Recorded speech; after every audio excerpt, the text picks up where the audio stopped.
Welcome to our program. We're talking to Dr. Stephen Meyer, philosopher of science who got his PhD at Cambridge in England. He's written a best-selling book, Signature in the Cell, that we've been looking at in past programs, DNA and the Evidence for Intelligent Design. And he is talking about where did everything come from? Where did the universe come from?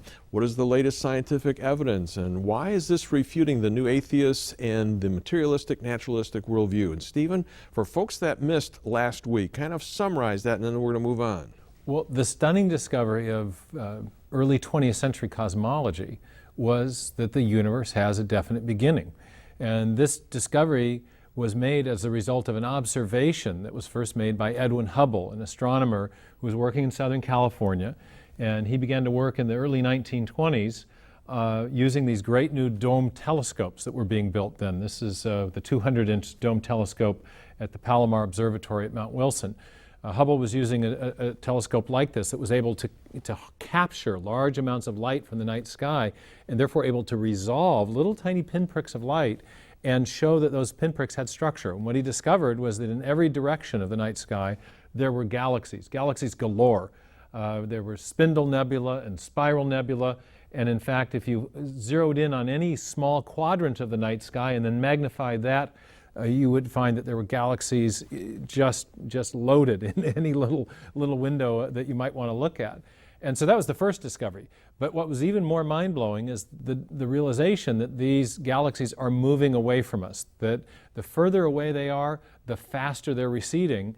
And the only way to make sense of that observation was to posit that the universe is expanding something like a balloon in what's called a spherical expansion.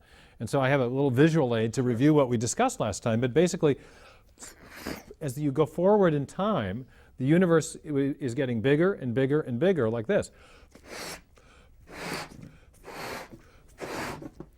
Now that raises an interesting question, and this was where it got really interesting. And what happens if the universe is expanding as we go forward in time? What was it like at any point in the past? You go back in time. As you go back in time, it's like those old cartoons when suddenly the cartoon character would start backing up as the film was being rolled backwards. Well, if you roll the timeline backwards of the cosmos, you eventually get back to a point where all the matter begins to congeal into one place, and you get the beginning of the expansion, and in fact the beginning of the universe. Now, this observation or this conclusion was eventually reinforced by Einstein himself. Now, Einstein didn't like the conclusion at first. Oddly, he'd come to it independently because of the development of his theory of general relativity, a theory of gravitation that implied that the universe must be expanding and decelerating, much like the shrapnel from a firecracker as it blows out. But of course a firecracker begins with a bang. There was a beginning point. And Einstein initially didn't like this conclusion. He attempted to fudge it by introducing an arbitrary value for one of the terms in his equation describing the gravitational field of the universe. But he eventually came to realize that he was wrong when he was invited out to Southern California by Edwin Hubble, and he was brought to the observatory in Pasadena and was shown what Hubble was himself seeing through the telescope. He came out after a kind of staged demonstration in the telescope and announced to the media, "I now see the necessity of a beginning," in his heavy German accent. And he later said that missing this conclusion was the greatest mistake of his scientific career. In fact, he anticipated it in his great theory, but he ended up trying to fudge it by adding this arbitrary mathematical value. But that, he said, was the greatest mistake. So by the early 1930s, you had two powerful strains of evidence and theory that were confirming a definite beginning to the universe. And that was very upsetting to a lot of scientists. Why was it upsetting? Well, one of the first scientists to react to what was soon called the Big Bang, well, later called the Big Bang Theory, was a man named Arthur Eddington. And he was a leading astrophysicist in Britain at the time, and he just flat out didn't like the idea that there was a beginning to the universe. This is what he said. He said, philosophically, he said, the notion of a beginning of the present order is repugnant to me. I should like to find a genuine loophole. I simply do not believe the present order of things started off with a bang. The expanding universe is preposterous. And then he said, it leaves me cold.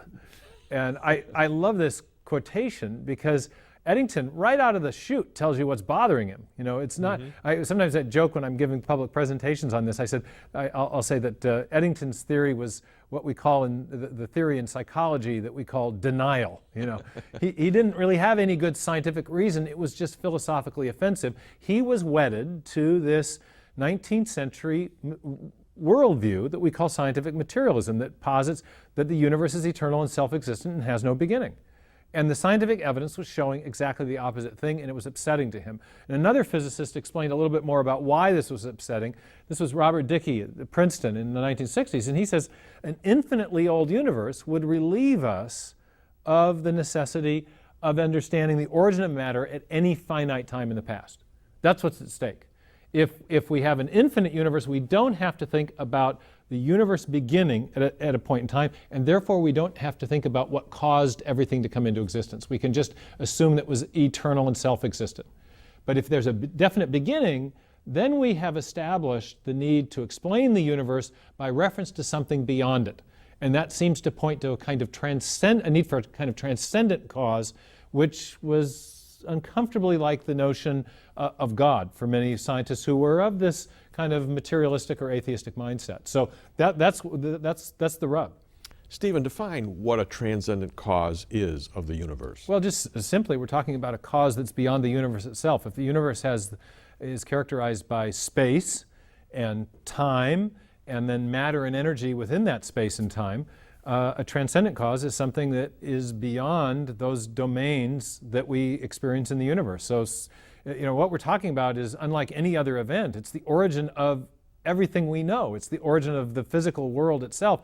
So if it comes into existence suddenly from nothing physical, then we have to either say it happened for no reason at all, it has no cause, which is kind of nonsensical, or else the cause of the universe comes from beyond it, from a transcendent realm. Well, and obviously naturalistic, materialistic scientists didn't like that, and so they didn't like this thing of a beginning point. Well, this is very, very troubling. I had the opportunity to attend a conference in 1985 where I heard Alan Sandage speak, and Sandage was first the student of Edwin Hubble and later a very prominent cosmologist and astronomer in his own right. He was deeply involved in verifying the expansion of the universe by showing that each of the galaxies in all different quadrants of the sky were in fact receding, were moving away. And when I heard him speak, he was describing the evidence for the Big Bang, for the definite origin of the universe and time, and he said this, he said, here is evidence. He looked into the camera, it was a very gritty kind of determination. He wasn't exactly happy about this when he was first discovering it, apparently, and he says, here is evidence for what can only be described as a supernatural event. What he meant was, this event points to a cause that lies beyond nature, because nature is what we're talking about here. Nature is what's been brought into existence. So, and he goes on to say, there's no way this could have been predicted or explained from within the realm of physics as we know it. It's pointing beyond physics. And that's quite a statement right there. It's an incredible statement, and it rocked my world when I first heard him talk about this. He actually was a long-time agnostic who'd come to belief in God because of, not in spite of, the scientific evidence. Talk about Robert Jastrow. Well, it's another guy in the field of astronomy and cosmology that saw the theistic implications of these new discoveries. He wrote a book called God and the Astronomers. And there's a famous passage at the end of his book where he kind of sums up the dilemma that many scientists felt as a result of the evidence for a definite beginning. He said, this is an exceedingly strange development, unexpected by all but the theologians, he says. They have always accepted the word of the Bible. In the beginning, God created the heavens and the earth. It is so unexpected because science has had such extraordinary success in tracing the chain of cause and effect back in time. But then you get to this beginning point, and there he says, you know, it's like a bad dream. He says the story ends like a bad dream. The scientist has scaled the mountains of ignorance. He's about to conquer the highest peak, and as he pulls him up over the final rock, he's greeted by a band of theologians who have been waiting there for centuries. This was kind of ironic twist to the end of it. The theologians anticipated what the scientists in the end discovered, that the universe had a definite beginning, and it was very upsetting to many, many scientists. All right, and we're going to take a break, and when we come back, we're going to talk about more of the scientific evidence. We're going to talk about Stephen Hawking and his amazing discoveries that even lays this in cement even further. So stick with us, we'll be right back.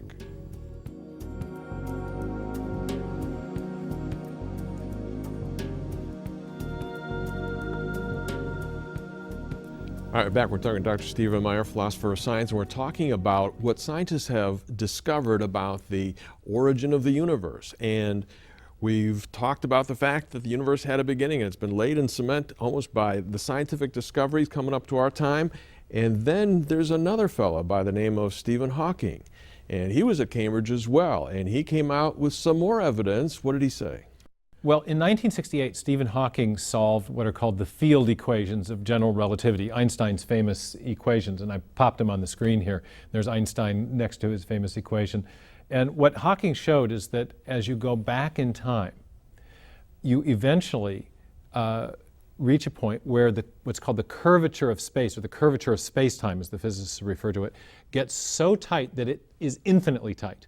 Okay, so if you think of the mass of the universe congealing as you are closer and closer to the beginning, then you have space curving tighter and tighter as a result of that mass. That's the theory of general relativity. Now, what Hawking showed is that at some point in the finite past, you reach a point where the curvature of space is so tight, it's infinitely tight.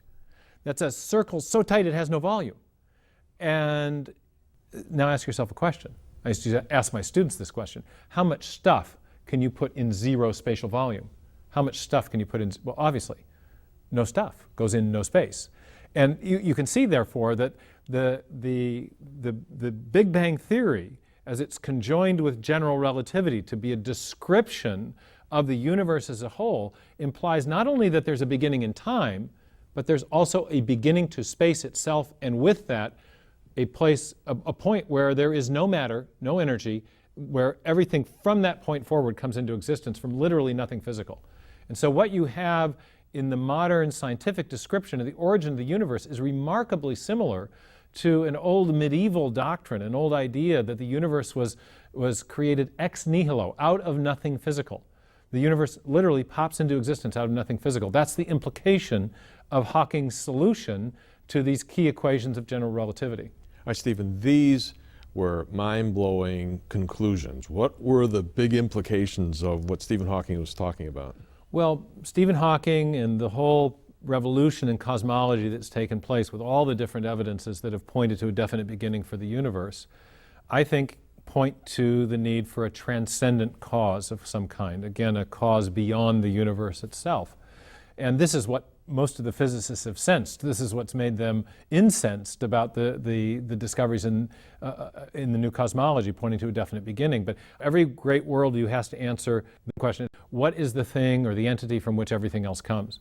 And as you look at the Big Bang singularity, as it's called, the beginning point of time and space and matter and energy, and you ask yourself, which of the great systems of thought, the great worldviews can explain that, you realize right away there's a huge problem for the materialistic worldview, the one that we've inherited from 19th century science, because materialism, first of all, affirms that the universe is infinite in time. Well, right away the Big Bang refutes that. But beyond that, it affirms that matter is the thing from which everything else comes. And yet, if you take Stephen Hawking's discovery seriously, you realize that if you go back far enough in time, you have an infinitely tight curvature to space, which corresponds to no spatial volume, and therefore there's nowhere to put any stuff. There is no matter in the early phase of the universe. It comes into existence suddenly from nothing physical. And therefore the materialistic worldview can't refer to anything as a cause that can account for the origin of the universe. The materialistic worldview says that matter is the end-all and be-all, the thing from which everything else comes. But matter comes into existence. It's the first effect, but it is not the cause of the origin of the universe itself. So that's a big problem. Pantheism, the Eastern worldview, also has a problem explaining the origin of the universe from nothing physical, because pantheism affirms that God is not a person. God is kind of the mystical unity that binds all of the material universe together, and God and matter are linked. They're coextensive. God is in the flowers and the trees. He's in our bodies. He's in the mountains. God and matter are coextensive, is the philosophical word. God is all and all is God. Exactly. But if you go back far enough and there's no matter, there's no God. There's no God. In both cases, with the materialistic worldview and the pantheistic worldview, there is no entity separate from the universe itself that can be invoked to bring the universe into existence, to act as a cause of the universe itself. And that's where I think that some kind of a worldview that invokes a transcendent cause, like deism or theism, two worldviews that hold that there is a God separate from the universe that brought the universe into existence, are the only kind of worldviews that can really account for this evidence. And so deism is the idea that God created the universe and then has had nothing to do with it ever since, but God is still separate from the universe. And theism is the idea that God created the universe and has been actively involved in the universe ever since. But both of those worldviews posit the existence of an entity that is separate from the physical universe, and therefore they have what philosophers call the causal power to explain the universe as a whole. They posit an entity which has the capability of bringing the universe into existence out of nothing physical. Pantheism and materialism can't do that, and therefore I think the new discoveries in modern cosmology have incredible implications for these big philosophical questions that we've been debating all the way back since the ancient Greeks. Is the universe finite or infinite, and what's the thing from which everything else came? Mind, a power beyond the universe, or matter? Stephen, this would sound like an ironclad case, okay? What's the main objection that has been raised against this? Well, the main objection comes from a theory called quantum cosmology, and it's based on the observation that as the universe goes back far enough in time, it eventually would get to the point where it was small enough to be described by the equations of quantum mechanics. I often refer to it as the physics of the very weird, where the smallest things act like both waves and particles. And there are some mathematical equations that describe very tiny parts of matter in the way and the strange properties that they have. And when the universe is small enough, those equations would apply to the universe as a whole. And so some people have posited that when we get a theory of how gravity works at that level, it might supplant Einstein's general relativity, and we may get rid of the singularity. Now, the first thing you need to know is that we don't have a theory of quantum gravity, so we have no good reason to think that we will eventually get rid of the singularity, the beginning point. But beyond that, the quantum cosmology posits that in the very tiniest first micromilliseconds of the universe, that the universe is existing as a kind of oscillating, atemporal wave function. This is technical physics talk, but it's a timeless, non-isolating wave function. Like in limbo. Yeah, it's like it's in limbo, something like that. And what the equation of quantum mechanics is describing is the different possible geometries or gravitational fields that might have existed in that early non-time before the universe began in time. It's a strange way to think of it. But there's a big problem with trying to use this to get around the singular beginning. First of all, we don't have a theory of quantum gravity. But secondly, the equation of quantum mechanics that describes this early mysterious state is actually describing multiple possible states of affairs that might exist, multiple possible geometries or gravitational fields. Our universe has one geometry and one type of gravitational field. So to get from that state described by the quantum equation to the universe we have, something has to, what they call, collapse the wave packet, get rid of all the possibilities and actualize one. And in the standard, what's called Copenhagen interpretation of quantum mechanics, what collapses the wave packet, the thing that actualizes possibilities into one, is always an observation, which is made by a mind, a person.